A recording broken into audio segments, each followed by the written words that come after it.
What time did you go up the side of the hill? I was in the shed, not even 10, 15 minutes, and the water was coming through the floor. When I walked out there, I had these boots on, which stop right there. The water was here.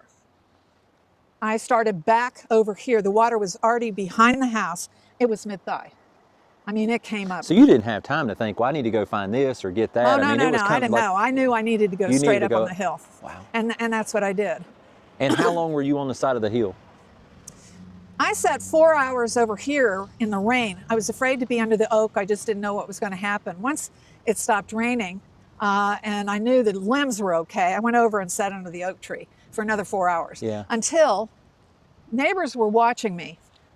When I took off, I had a poncho on. When I took the hood off, they saw the gray hair. Right, right.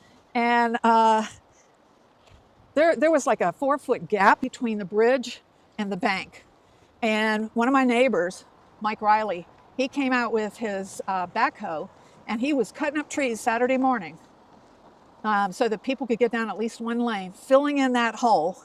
I mean, he made a crossing for people. But what they did in the meantime is they put boards across. And Johnny Phillips over here, he came over and got me and helped me across. So they were right there. They were there through the whole storm. So they watched your house go down the river and everything. Yeah. Wow.